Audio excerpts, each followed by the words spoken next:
కంటి అద్దాల నుండి శాశ్వత విముక్తి పొందండి. లాసిక్ సర్జరీ 14,000 మాత్రమే. వివరాలకు సంప్రదించండి. పరింగిశెట్టి కీర్తన గారు సినిమాల్లో హీరోయిన్ అవకాశాలు వచ్చాయి మీకు? గతంలో ఒక డిబేట్ లో వైసీపీ అధికార ప్రతినిధి రవిచంద్రారెడ్డి గారు అన్నారన్నమాట, మేకప్ ప్యాకప్ అని ఒక సినిమా డైలాగ్ కూడా చెప్పారు కదా, ఒక ఆడది రోజుకు పడుతుంది 10 రోజులకు పడుతుంది, మొత్తానికి ఆడది మగవాడికి పడాల్సిందే. ఎందుకు వచ్చారు అసలు రాజకీయాల్లో? అందరితో కలిసిపోతారు మీరు? యా సార్, అందరూ మంచిగా ఉన్నారు. మరి అందరితో కలిసిపోయి మీరు ఫస్ట్ ప్లేట్ హరిప్రసాద్ గారికి దూరంగా, కిరణ్ రాయలకు దగ్గరగా ఎందుకుంటున్నారు? నేను ఓపెన్ ఛాలెంజ్ చేస్తున్న ఒక సింగిల్ రూపాయి నేను తీసుకోకుండా వర్క్ చేశాను. ఆర్ఎన్ శ్రీనివాస్ గారు. అన్ని డబ్బులు ఉన్నాయి మీతో? ఎంతకాలం ఉచిత సేవ చేస్తారు? I will accept it. But భవిష్యత్తులో ఎమ్మెల్యేగా పోటీ చేయాలంటే ఎక్కడ కారు పెడతారు మీరు? రోజా గారి మీదే పోటీ చేయాలనుకుంటాను. మీరు బాగా ఫోకస్ అవుతారనేసి. అట్లయితే నా ప్రాంతం కడప, పులివెందులలో పోటీ చేసి ఇంకా జగన్ గారి పైన పోటీ చేస్తానని చెప్పచ్చు కదా, నేను ఇంకా famous. Welcome to Suman TV. నేను మీ నాగరాజ్ బైర్శెట్టిని. ఈరోజు ఈ ప్రోగ్రామ్ మనకు స్పాన్సర్ చేస్తుంది ఎకో తేజాస్ విద్యుత్ వాహనాల సంస్థ. ఈరోజు మన అతిథి జనసేన పార్టీ వీర మహిళ, జనసేన పార్టీ రాష్ట్ర అధికార ప్రతినిధి కీర్తన గారు మనతో ఉన్నారు. ఆవిడని అడిగి పూర్తి వివరాలు మనం తెలుసుకుంటాం. నమస్తే కీర్తన గారు. నమస్తే. మీ పూర్తి పేరేంటండి? పరింగిశెట్టి కీర్తన. పరింగిశెట్టి కీర్తన గారు సినిమాల్లో హీరోయిన్ అవకాశాలు వచ్చాయి మీకు? ఏం లేదా? పూర్తిగా ఫ్యామిలీ బ్యాక్గ్రౌండ్ అంతే, మూవీలోకి అట్లంతా ఏం లేదు సార్. అంటే గతంలో ఒక డిబేట్ లో వైసీపీ అధికార ప్రతినిధి రవిచంద్రారెడ్డి గారు అన్నారనమాట, మేకప్ ప్యాకప్ అని ఒక ప్రాస పాడుతూ ఎంత మేకప్లో వచ్చారు చూడండి, సినిమాలోకి వెళ్తే బాగుంటుంది, పవన్ కళ్యాణ్ గారిని అడిగి ఒక హీరోయిన్ క్యారెక్టర్ తీసుకోండి బాగుంటుంది కదా అని కామెంట్ చేశారు. ఆ రోజు చూశాను నేను అది, అందుకు అడిగాను అనమాట. ఆ సందర్భంగా అడుగుతాను, పోయి వెళ్ళారా సినిమాలోకి ఏమైనా ట్రై చేశారా అనేది. దానికి బాస్ ఇచ్చిన ఆన్సర్ కూడా మీరు విన్నారు కదా, ఆల్రెడీ కంప్లైంట్ కూడా ఇమ్మన్నారు కదా మమ్మల్ని. నన్ను పిలిపించి సార్ వెంటనే కంప్లైంట్ ఫైల్ చేయండి, కానీ మీరు అంత నిశ్శబ్దంగా ఆ డిబేట్ని కంటిన్యూ చేసిన విధానం నాకు బాగా నచ్చిందమ్మా, వెంటనే మీరు ట్రిగర్ అయ్యి ఒక మాట అనలేదు. అండ్ తను బహిరంగంగా నన్ను డిబేట్కి పిలిచి సారీ చెప్పారు. నేను బాస్ చెప్పారు, నన్ను పిలిచి కంప్లైంట్ ఇచ్చాను.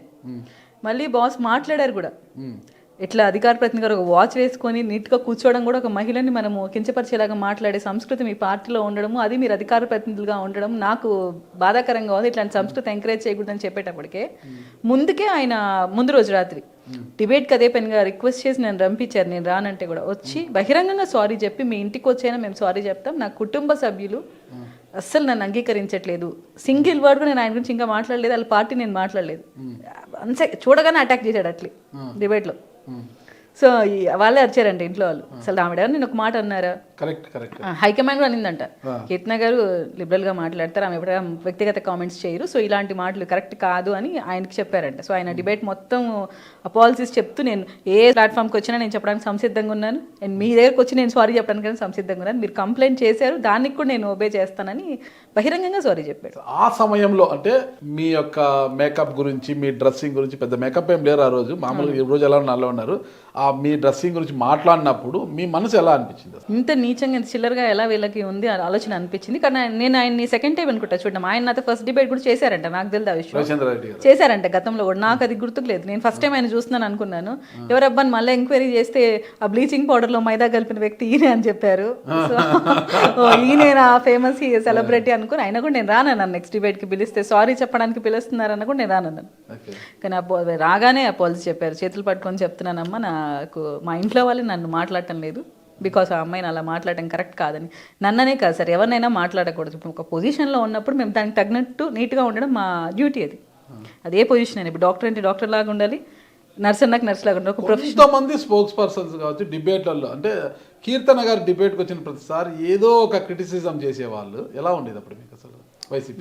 నేను అదే చెప్తున్నాను, ఇప్పుడు మేము వచ్చిన తర్వాత నేను వెంకటరెడ్డి అన్ననో లేకుంటే నాగార్జున యాదవ్ అన్ననో నేను ఎవరిని కూడా వాళ్ళు వ్యక్తిగతంగా మాట్లాడలేదు. ఆ రోజు మేము డిబేట్లో ఉన్నప్పుడు ఒకసారి నాకు ఇయర్ ఫోన్స్ పక్కన పడేశాను, జెండా కూలీలు అంటున్నారు, మీ పార్టీకి ఒక అజెండా లేదు, పవన్ కళ్యాణ్ గారు ఏ తీరు పట్టుకున్నా తీరుపోతే, ఎన్ని మాటలు అంటే వ్యక్తిగతంగా ఆయన ఫ్యామిలీ గురించి కూడా మాట్లాడిన వాళ్ళు ఉన్నారు. అంటే హెల్తీగా ఉండాలి డిబేట్. సినిమా డైలాగ్ కూడా చెప్పారు కదా, ఒక ఆడది రోజుకు పడుతుంది 10 రోజులకు పడుతుంది, మొత్తానికి ఆడది మగవాడికి పడాల్సిందే అన్న డైలాగ్ కూడా వాడారు కదా.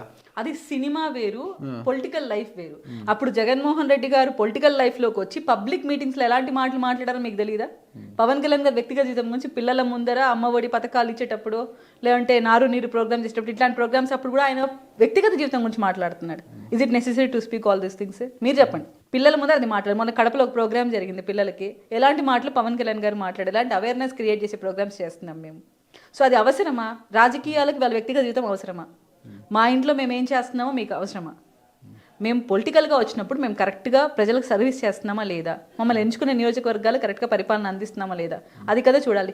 ఈ వైసీపీ గవర్నమెంట్లో ఎవరైనా ఒక సబ్జెక్ట్ మీద ఒక 10 నిమిషాలు ప్రెస్ కాన్ఫరెన్స్ హోస్ట్ చేసే ధైర్యం ఉందా? మీరు చూశారు కదా ఎన్నో ఇంటర్వ్యూస్, మీరే ఎన్నో ఇంటర్వ్యూస్లో వాళ్ళు దొరికిపోయారని కూడా మీరు గమనించారు. ఒక 10 నిమిషాలు సార్ పలానా శాఖ గురించి, పలానా నియోజకవర్గం గురించి మాట్లాడేటట్టు పెడితే ప్రెస్ మీట్ అది బాగుండేది.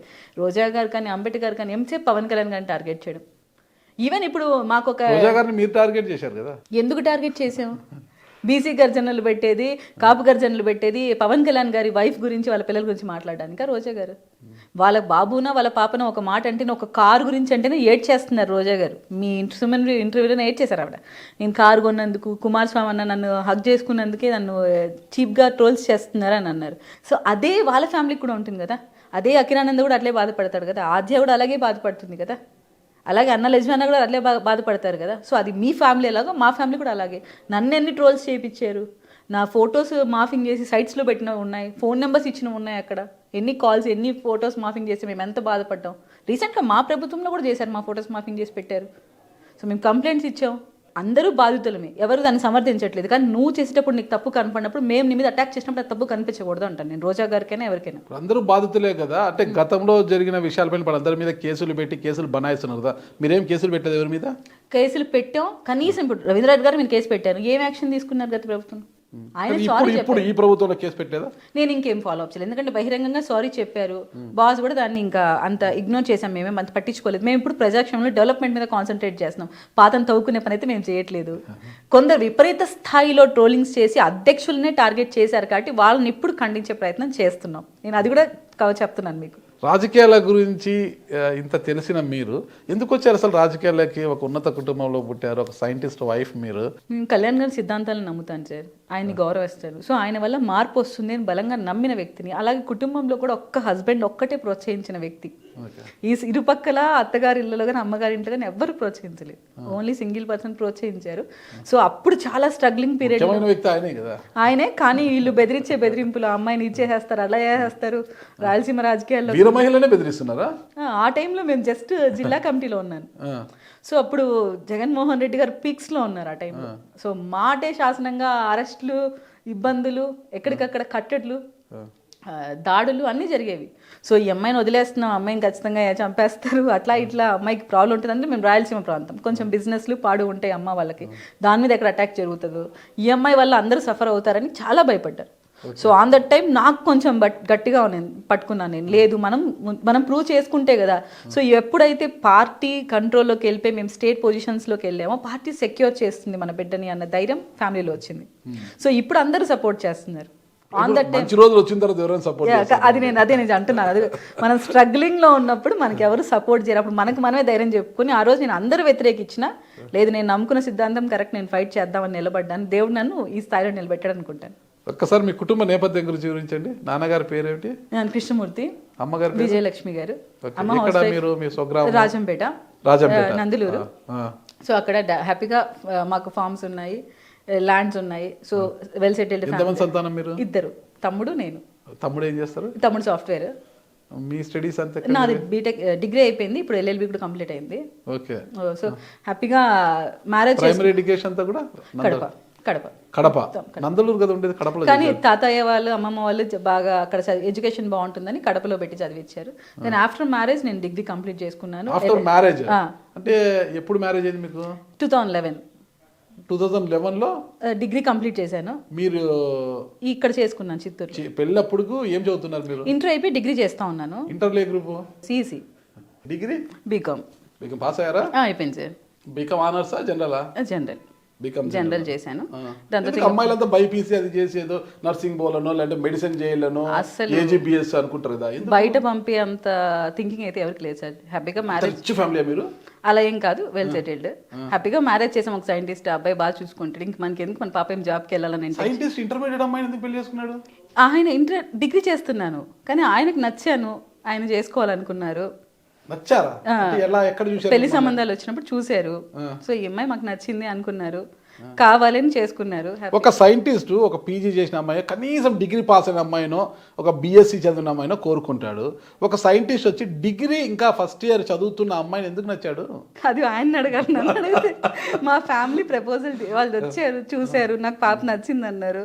వాళ్ళ ఇంట్లో కూడా ఈ అమ్మాయి కావాలనుకున్నారు, ఆ రోజు చేసుకున్నారు. హ్యాపీగా చేసాడు మీ ఆయన, నేను చేసుకుంటే అమ్మాయిని ఖచ్చితంగా ఈ అమ్మాయి కావాలని వాళ్ళు చేసుకున్నారు. నచ్చాడా లేదా? నచ్చారు సార్, చేసుకున్నాను. హ్యాపీగా లైఫ్ కంటిన్యూ అవుతుంది. ఇద్దరు సార్, ఇద్దరు పాపలు. పాప 7th, సెకండ్ పాప 3rd. ఒక పాప 7th, ఒక పాప 3rd క్లాస్. మీ హస్బెండ్ ఎక్కడ చేస్తున్నారు? ఇక్కడే గాదంకి దగ్గర ఎన్ఆర్ అని ఇక్కడ ఉంది, దాంట్లో చేస్తున్నారు. ఎస్సీగా ఉన్నారు ఇప్పుడు. మంచి లైఫ్, మంచి ఫ్యామిలీ లైఫ్, ఇవన్నీ చూసుకోకుండా రాజకీయాల్లోకి పోవాలి. ఒక పవన్ కళ్యాణ్ సిద్ధాంతాలు నచ్చితే మనం ఇంట్లో ఉండే సపోర్ట్ చేసుకోవచ్చు, ఓటు వేయచ్చు అంత. కానీ ప్రత్యక్ష రాజకీయాల్లోకి రావడము, మీడియాల్లోకి రావడము, డిబేట్లలో పాల్గొనడము, అనడము, అనిపించుకోవడము, మీరు అనకపోయినా అంటారన్నమాట ఎన్నో మాటలు. ఇవంతా పెద్ద గజిపిజి కదా. అంటే ముళ్ళకంప మీద మన చీర ఇరికించినంత ఇగ్గితే చిరిగిపోతుంది అది.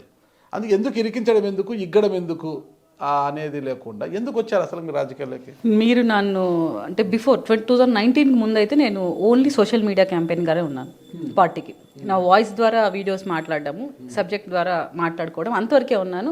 మీరంటే నా బంధువులకి, తెలిసిన వాళ్ళని మోటివేట్ చేసుకుంటూ జనసేన పార్టీకి ఓట్ చేయమని చెప్పే ఒక్క కార్యకర్తలాగే నా మైండ్ సెట్ ఉండే. నేను ఇప్పుడు బహిరంగ మీటింగ్లకు ఎప్పుడు అటెండ్ అవ్వలేదు. ఓడిపోయిన తర్వాత పార్టీలోకి ఎంటర్ అవ్వడం, బాస్ సమక్షంలోనే ఆ రోజు ఎంటర్ అయ్యాను. ఫస్ట్ కండువా ఏం లేదు, జస్ట్ బాస్ వచ్చారు, తిరుపతికి వచ్చారు. నాకు తెలిసిన వాళ్ళ ద్వారా ఇంట్రాక్షన్ జరిగింది బాస్ తో. ఇంకా 6 నుంచి కంటిన్యూ అవుతూ వచ్చాను. మీరన్న మైండ్ సెట్ నాకు కూడా ఉండే. అంటే ఫస్ట్ ముళ్ళ కిరీటం లాగా ఉంటుంది రాజకీయం అని నాకైతే అవగాహన లేదు. ఏదో సాఫీగా ఉంటుంది అని, ఒక ప్లెయిన్ ఎన్విరాన్మెంట్ ఉంటుంది అన్న థింకింగ్ లో వచ్చాను. వన్స్ మనము కాంపిటీటర్ అవుతున్నాం అనేటప్పటికి వచ్చాయి అన్ని అవన్నీ. ఎట్లా కాంపిటీటర్ మీరు? అంటే ఎవరైతే ఉంటారో వాళ్ళకి మనం కాంపిటేటర్ అవుతాం ఆటోమేటిక్గా. సో మన వాయిస్, మన అపియరెన్స్ అక్కడ ఒక కీ రోల్ ప్లే చేస్తూ ఉంది. సో ఆటోమేటిక్గా మనకు శత్రువులు పెరుగుతారు. ఒక్కొక్క మెట్టు ఎదుగుతున్నాం. జిల్లా కమిటీకి వచ్చాం, దాని తర్వాత డిబేట్స్కి వచ్చేసాము. డిబేట్స్లో ఒక రోజుకి 7 డిబేట్స్ అటెండ్ అయ్యేంత బిజీ అయిపోయింది. దాని తర్వాత రికగ్నైజేషన్, దాని తర్వాత ఎక్కడ మీటింగ్స్ ఉన్నా పిలవడము. మనం కూడా కొంచెం ఇంట్రెస్ట్ ఎక్కువ జనసేన మీద. ఎక్కడ జెండా ఉన్నా, అది చిన్న కార్యక్రమం కాదు, పెద్ద కార్యక్రమం అని కాదు, జెండా ఉంది అంతే వెళ్ళిపోవడమే. సో ఆ మాట కూడా అనిపించేసుకున్నాను. జనసేన జెండా ఎక్కడ కీర్తన కార్యక్రమం అంతే. అంత పీక్స్కి వెళ్ళిపోయి ఆ రేంజ్లో మనం ఉన్నప్పుడు అంత ప్యాషన్ అయిపోయింది. ఎట్లా తిరిగి మనం గవర్నమెంట్ ఫామ్ చేసుకోవాలి. అంతలో కాకుండా మనకు బాస్తో కూడా చాలా మంచి ఇంట్రాక్షన్ ఉండేది, పార్టీతో కూడా మంచి ఇంట్రాక్షన్ ఉంది. చిన్న విషయం ఉన్నా కూడా వెంటనే పార్టీ స్పందించేది. అందరితో కలిసిపోతారు మీరు? యా సార్, అందరూ మంచిగా ఉన్నారు. మనకి అందరితో కలిసిపోయి మీరు ఫస్ట్ ప్లేట్ హరిప్రసాద్ గారికి దూరంగా, కిరణ్ రాయలకు దగ్గరగా ఎందుకుంటున్నారు? టోటల్ ఆపోజిట్ వర్షన్ ఇది. అసలు అది ఎప్పుడు జరగలేదు. వాళ్ళిద్దరూ ఇద్దరికి మధ్యలో ఉండి నలిగిపోయిన పాప అంటే ఎవరు కీర్తన అంటారు. అవునా? ఒకవేళ ఇద్దరు ఒకే టైంలో కార్యక్రమాలు పెట్టినా కూడా ఇద్దరి కార్యక్రమాలకు అటెండ్ అయ్యేదాన్ని. ఓకే, ఎలాగా? ఇక్కడ అక్కడ రెండు అంటే నేను ఎవరి మనిషిని కాదు, పార్టీ మనిషిని అనిపించుకోవాలి. ఒక పక్క ఇన్ఛార్జ్, ఒక పక్క జిల్లా అధ్యక్షుడు. సో ఇద్దరికి నేను వాళ్ళ ప్రోగ్రామ్స్ అటెండ్ అవ్వాలని చెప్పి ఇద్దరు ప్రోగ్రామ్స్ అటెండ్ అయ్యేదాన్ని. దాని తర్వాత కొంచెంగా నాకు పార్టీ స్ట్రక్చర్ అర్థమైన తర్వాత పార్టీకే కన్సిస్ట్ అయ్యి నేను డిబేట్స్కే ఉండేది. కిరణ్ రాయల్ గారి ముద్ర మీపై ఎక్కువ ఉంది. కిరణ్ రాయల్ గారి వర్గం ఏమి అనేది అసలు ఎవరు చెప్పరు. నేను చాలా మంది అడిగా, వాళ్ళు అంటారేమో కానీ ఎవరు ఆ మాట చెప్పరు. అసలు కిరణ్ రాయల్ గారి ముద్ర అని అవంతా ఏం మాట్లాడాల్సిన ఇది కూడా లేదు మన దగ్గర. ఎందుకంటే నేను ఎలక్షన్ టైంలో ఆర్ఎన్ శ్రీనివాస్ అనే ఆస్పిరెంట్ని మనకు ప్రకటించిన తర్వాత సెకండ్ డేనే సపోర్ట్ చేసిన వ్యక్తి నేను. ఎందుకంటే నాకు పార్టీ ఆఫీస్ ఇన్స్ట్రక్షన్స్ వచ్చాయి. లేదు, పార్టీ ఇన్స్ట్రక్షన్స్ ఉన్నాయి. అక్కడ ఏదో బ్యానర్స్ వేస్తున్నారంటే కీర్తన గారు వ్యతిరేకంగా జరుగుతోంది, ఇది కరెక్ట్ కాదు, బాస్ ఇన్స్ట్రక్షన్స్ మీద మనం ప్రతి ఒక్కరిని వర్క్ చేయాలి అని నాకు ఇన్ఫర్మేషన్ రాగానే ఫస్ట్ వాయిస్ ఇచ్చింది నేనే. వాళ్ళ దగ్గర నుంచి నన్ను రమ్మని కాల్ చేస్తే ఫస్ట్ వెళ్ళి మాట్లాడిన వ్యక్తి కూడా నేనే. సో ఆ రోజు నుంచి ఈ రోజు దాకా నేను ఓపెన్ ఛాలెంజ్ చేస్తాను, ఒక సింగిల్ రూపాయి నేను తీసుకోకుండా వర్క్ చేశాను ఆర్ఎన్ శ్రీనివాస్ గారు. డబ్బులు అని కాదు సార్, అక్కడ పార్టీలో తిరగాలన్నా డబ్బు కావాలి కదా. నా ఓన్ ఎక్స్పెండిచర్ నేను పెట్టుకున్నాను. అదే అన్ని డబ్బులు ఉన్నాయా? అన్ని డబ్బులు అవసరమైనంత వరకు చేశాను సార్. నాకు ఎంత అవసరం అంత. ఒకవేళ నాకు ఇంకా ఇబ్బంది ఉంది, నా గోల్డ్ నేను బ్యాంక్ లో పెట్టి కూడా చేశాను తప్ప. మీ ఆయన ఒప్పుకున్నారు దానికి? చెప్పాను కదా సార్, మీ ఇద్దరం పవన్ కళ్యాణ్ గారు అభిమానులే. ఓకే. సో మాకు అటువంటి వాటిలో డిఫరెన్సెస్ రావు, కానీ నాతో తిరిగే వాళ్ళకి న్యాయం చేయలేనప్పుడే నాకు కొంచెం డిఫరెన్స్ వస్తాయి ఎమ్మెల్యే గారితో, అంతవరకు తప్ప ఇంకెప్పుడు మాకు డిఫరెన్సెస్ లేవు. సో నేను ఎప్పుడైనా వెళ్ళానంటే ఇదో మా వాళ్ళకి ఇది చేయండి సార్, అంత పని చేసిన వాళ్ళకి ఇది చేయండి అని ఒక మాట అడుగుతాను తప్ప నాకు ఇది చేయండి నేను అడగలేదు. అందుకే గోల్డ్ తక్కువ ఉంది మీ మెల్ల, అంతా బ్యాంక్లో దేవుడి దయిస్తే ఏముంది లేదు సార్ అంతా. కానీ దాని తర్వాత నేను మొన్న కూడా నన్ను పార్టీ ఆఫీస్కి వెళ్ళినప్పుడు జనవానికి అప్పుడు అదే అడిగారు, ఎలా ఉంది కీర్తన గారు, బాగుంది కానీ మన వాళ్ళకి న్యాయం చేయాలి ఫస్ట్ థింగ్, అదే అడుగుతున్నాం మేము. ఎక్కడ కాంట్రవర్సీ లేదు, కిరణ్ గారి మనిషి, హరిప్రసాద్ గారి మనిషి అనేది మీరు తిరుపతికి వచ్చి తెలుస్తుంది ఎవరి మనిషి అని. ఆ అమ్మాయి సింగిల్ స్టాండ్, పార్టీ స్టాండ్ అని చెప్తారు. ఎవరి మనిషి కాదు, మీరు పార్టీ మనిషి. పార్టీ కోసం శక్తివంతంగా కూడా కృషి చేస్తున్నారు. సింగిల్ రూపీ కూడా పార్టీ డబ్బు తీసుకోకుండా మీ సొంత ఖర్చు, మీ బంగారాన్ని బ్యాంకులో తాకట్టు పెట్టి, అంత ఉదారమైన స్వభావం మీది, తాకట్టు పెట్టి మరీ ఖర్చు పెడుతున్నారు. మరి ఇంత ఖర్చు పెట్టి పార్టీ కోసం ఇంత శ్రమించిన కీర్తనకు మరి కూటమి ప్రభుత్వం అధికారంలోకి వచ్చింది, ఏమి ప్రాధాన్యత ఉందంటారు? ఖచ్చితంగా ఇస్తారు, ఉంది కూడా. ఇప్పటికే 90% కార్పొరేషన్లు, మెయిన్ కార్పొరేషన్లను ఇచ్చేశారు. ఇక మిగిలింది ఏమీ లేవు అనమాట. ఏదో చిన్న చితక ఇవో ఉన్నాయి. ఇక ఏమి ఇస్తారని ఆశిస్తున్నారు? నారాజ్ గారు, మీరు ఒక విషయం అర్థం చేసుకోవాలి. ఫస్ట్ థింగ్, పొజిషన్స్ ఇస్తేనే పార్టీ గౌరవం ఇచ్చిందని కాదు. ఆల్రెడీ పొజిషన్ ఇచ్చారు కాబట్టి, ఇక్కడ కూర్చోబెట్టాం కాబట్టి మీరు మమ్మల్ని ఇంటర్వ్యూ చేస్తారు. ఆదాయం లేని పదవులు ఎన్ని వస్తాయి లాభం? ఆదాయంతో కాదు కదా, బాస్ టీమ్ అనే మాటే ఒక ఇది కదా. సరే, ఎంతకాలం అంటూ ఇప్పుడు చదువుకుంటుంటాం, చదువుకునే సమయం వరకు మనకు ఆదాయంతో పనిలే, మనకు చదువే ముఖ్యము. చదువుకున్న తర్వాత ఆదాయం కోసం ఆలోచించే ఉద్యోగం వచ్చిన తర్వాత ఆదాయం అనేది ఆలోచిస్తాము. ఫస్ట్ చదువుకోవాలి. ఫస్ట్ మనము చదువుకునేది ఎందుకు? ఉద్యోగం కోసము. ఉద్యోగం ఎందుకు? సంపాదన కోసము. ఓకేనా? చదువుకున్న తర్వాత వ్యాపారం చేసిన సంపాదించవచ్చు, ఉద్యోగం చేసిన సంపాదించు, అల్టిమేట్గా సంపాదన కోసం ఎవరైనా చేసేది.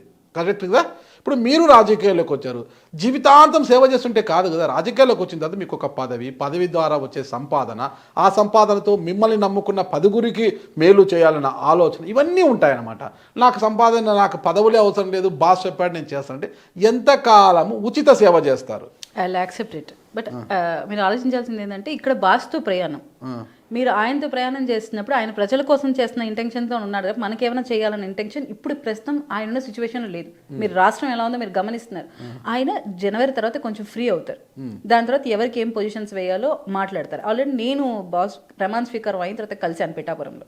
అప్పుడు నాకే ఆయన చెప్పారు, మేడం మీరు చెప్పండి కీర్తన గారు, మీకు ఏ శాఖలో ఇంట్రెస్ట్ ఉంది, ఏం చేయాలనుకుంటున్నారు, అంటే దేంట్లో తీసుకోవాలనుకుంటున్నారు మీరు పొజిషన్స్, ఏది తీసుకుంటే మీకు బాగా చేయగలుగుతాను అన్నప్పుడు నేను ఏమన్నానంటే, అవసరం లేదు సార్, మీకు ఏది నచ్చితే అది ఇవ్వండి. సో నా డిపార్ట్మెంట్స్లో చెప్పండి అని కూడా అడిగాను. ఆయన డిపార్ట్మెంట్స్ ఆయన ఇప్పుడు తీసుకున్న దాంట్లో కూడా, సార్ మీ ఇష్టం వచ్చింది మీరు చేయండి సార్, నాదేం ఉండదు అంటే, పక్కన రోజు నా బాబానే నన్ను అడిగారు మళ్ళీ, ఎందుకు ఇలా చెప్పావు, పలాంది కావాలని నువ్వు చెప్పి అడిగి తీసుకోకెడుతున్నా అంటే, లేదండి అది స్వార్థం అయిపోతుంది, ఆయనకు తెలుసు మీకు తెలుసు అని చెప్తే, నేను నా ప్రొఫైల్ ఇచ్చినప్పుడు కూడా నేను ఏమీ రాయలేదు, జస్ట్ వాళ్ళకి ఆబ్లిగేషన్స్లో ఏం పెట్టలేదు, జస్ట్ టిక్ మార్క్ పెట్టి వదిలేశాను. నాకు మీరు ఇవ్వాలనుకుంటే నా వాయిస్కి తగినట్టుగా నేను నలుగురికి న్యాయం చేసే విధంగా ఏమి ఇచ్చినా నేను తీసుకుంటానని చెప్పాను. మొన్న కూడా నాతో మీడియా హరిప్రసాద్ గారు మాట్లాడినప్పుడు ఇదే మాట చెప్పాను. సో ఇప్పుడే ఇవ్వాలి, ఈ రోజే ఇవ్వాలనే థింకింగ్లో అయితే లేదు. ఖచ్చితంగా న్యాయం అయితే జరుగుతుంది. ఇప్పుడు మీరు ఊహించారా కీర్తన ఎన్డీఏ సమావేశాలకు పంపిస్తారని? ఆయనే పిలిపించి నన్ను పంపించారు. కళ్యాణ్ గారిని నన్ను పిలిపించి కీర్తనని మనం ఎన్డీఏ సమావేశాలకు పంపిస్తున్నాం అని పంపించారు. సో అంత గుర్తింపు ఎలా ఉంది? పార్టీకి కష్టపడ్డామని తెలిసే కదా. సో పొజిషన్స్ కూడా ఖచ్చితంగా వస్తాయి సార్. మనం ఆ కంగారులో ఏమైనా మిస్టేక్స్ చేస్తామేమో కానీ ఖచ్చితంగా అందరికీ పొజిషన్స్ అనేవి ఉంటాయి. మనం తొందరపడి ఏమన్నా తప్పటడుగులు వేయకూడదు ఇప్పుడు ఈ టైంలో మాత్రం. ఎందుకంటే మనం అధికారంలో ఉన్న ప్రతి ఒక్కరి కళ్ళు మనపైనే ఉంటాయి కాబట్టి నిదానంగా ఓపికగా చేసుకుందాం. డబ్బు అంతిమ లక్ష్యం కాదు, పదవి అంతిమ లక్ష్యం కాదు. ప్రజల సర్వీస్ చేస్తుంటే ఆటోమేటిక్గా ఏదో ఒక రోజు గుర్తింపు వస్తుంది. కీర్తన గారి యొక్క ప్రస్థానము అన్నమయ్య జిల్లాలో స్టార్ట్ అయ్యి అత్తగారిల్లు చిత్తూరుకు వచ్చింది. చిత్తూరు నుంచి ఉద్యోగరీత్యా భర్త తిరుపతి జిల్లా బాలాజీ జిల్లాలో కాపురం ఉన్నారు. భవిష్యత్తులో ఎమ్మెల్యేగా పోటీ చేయాలంటే ఎక్కడ కాడు పెడతారు మీరు? అసలు అంత దాకా మేమైతే ఊహించలేదు సార్. జస్ట్ ఇప్పటి వరకు రాజకీయంగా మనం ఒక సుస్థిరమైన స్థానంలో ఉన్నాం. దాన్ని పదిలం చేసుకుంటూ మనతో ఉన్న వాళ్ళకి న్యాయం చేయాలన్న ఇంటెన్షన్లోనే ఉన్నాను. బాస్ సిద్ధాంతాలకు అనుగుణంగా పనిచేస్తున్నాను. ఫ్యూచర్లో బాస్ అవకాశం ఇస్తే ముందు మనం ప్రణాళిక కూడా వేసుకోవాలి కదా. ఆయన అడిగేటప్పటికి మనం ఒక కంప్లీట్ స్ట్రక్చర్ పెట్టుకోవాలి. దాని దగ్గర ఆర్థికంగా మనం స్థిరపడాలి. అక్కడ ఉన్న క్యాడర్ని మనం మమేకం చేసుకుని పోవాలి. ఆ తర్వాత ఆలోచిస్తాను. బట్ నాకైతే రోజా గారి మీద ప్రత్యేకమైన ప్రేమ. సో ఫ్యూచర్లో ఒకవేళ ఛాన్స్ ఉంటే రోజా గారి మీదే పోటీ చేయాలనుకుంటాను. రోజా గారి మీద అవకాశం వస్తే రోజా గారే ఇక్కడ ఏపీ రాజకీయాలు వద్దని తమిళనాడుకు పోతుంటే మీరు తమిళనాడుకు పోతారా ఏంటి?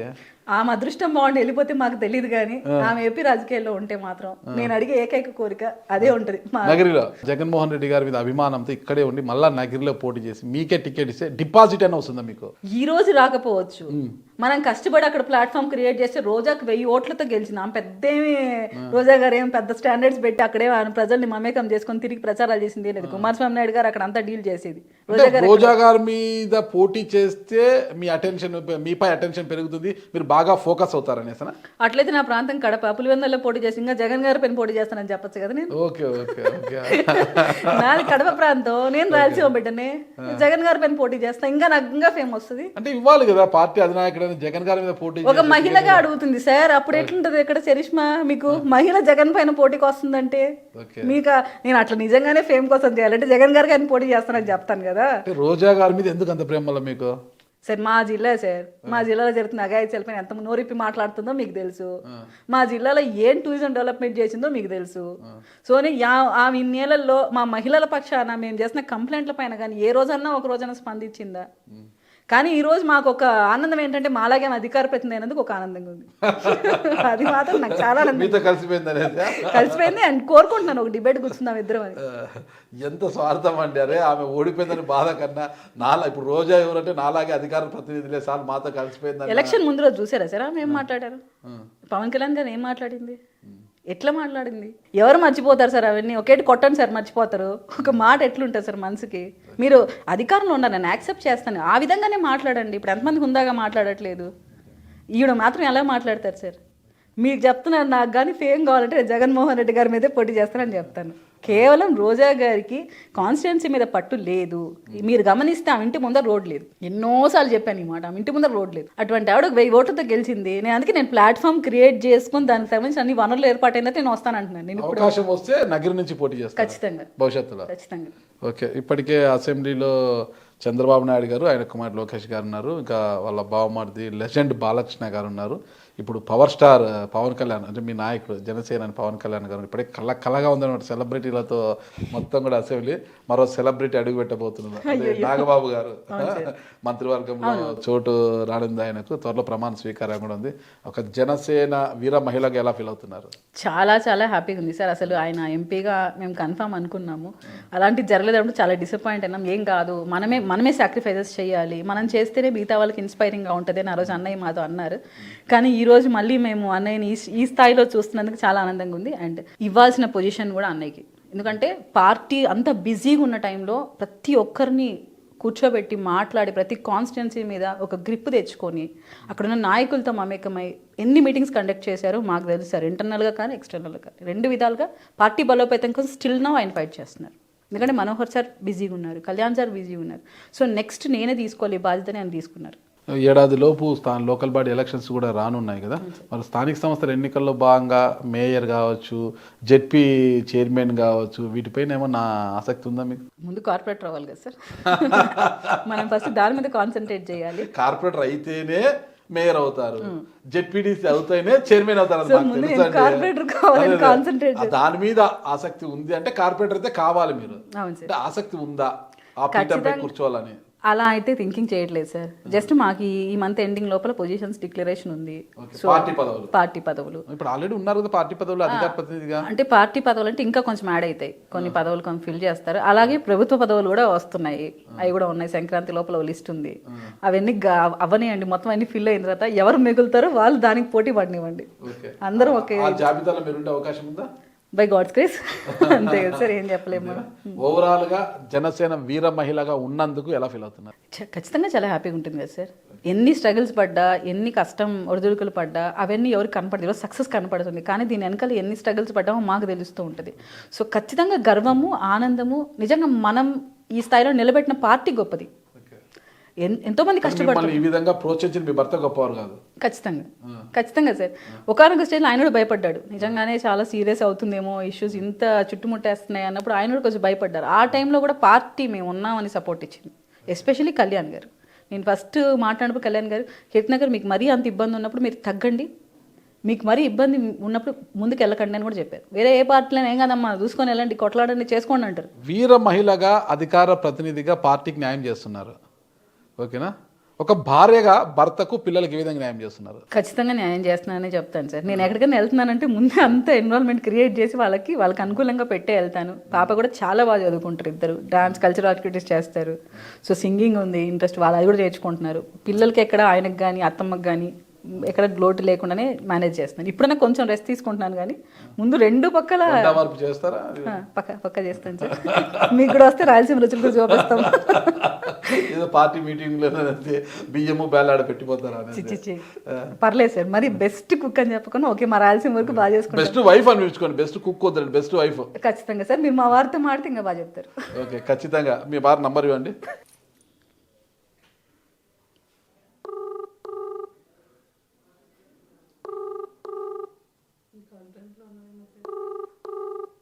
చూద్దాం, నంబర్ రింగ్ అవుతుంది. కీర్తన గారి హస్బెండ్ మున్రాజు గారి నంబర్ రింగ్ అవుతుంది. ఆయన ఫోన్ లిఫ్ట్ చేస్తే బెస్ట్ వైఫా కాదన్న విషయం మనం తేల్చేద్దాం ఇప్పుడే. ఈ ఫోన్ కాల్తో తేలిపోవాలి. మీ అదృష్టం, కాన్ఫిడెన్స్ ఉంది. ఇది నా అదృష్టం కాదు, కీర్తన గారి అదృష్టం. ఆయన ఫోన్ లిఫ్ట్ చేయలేదు, కీర్తన గారి అదృష్టం. కానీ ఆయన ఫోన్ లిఫ్ట్ చేసి ఉంటే తెలిసిపోయేది బెస్ట్ వైఫా కాదు. బెస్ట్ వీర మహిళ అంతవరకు ఓకే, కానీ బెస్ట్ వైఫా కాదని చెప్పాలి అంటే మాత్రము ఆయన చెప్పాలి, మున్రాజు గారు చెప్పాలి. కాబట్టి సరే, మరొక ఇంటర్వ్యూలో చూద్దాం. ఖచ్చితంగా మీరు పార్టీలో ఒక మంచి వీర మహిళగా పేరు తెచ్చుకున్నారు, ఒక బెస్ట్ వైఫ్గా కూడా పేరు తెచ్చుకొని ఉంటారనేసి నేను ఆశిస్తాను. భవిష్యత్తులో మీరు ఒక అధికార ప్రతినిధే కాకోకుండా ఒక ఉన్నత స్థాయి పదవులు పొందాలనేసి ఆ దేవదేవుడు, అంటే కలియుగ దైవ వెంకటేశ్వర స్వామి పాదాల చెంతనే మీరు ఉన్నారు కాబట్టి ఆ దేవదేవుని యొక్క ఆశీర్వాదాలు మీపై ఉండాలని కోరుకుంటానండి. థ్యాంక్ యూ కీర్తన గారు, నమస్తే. Thank you so much sir.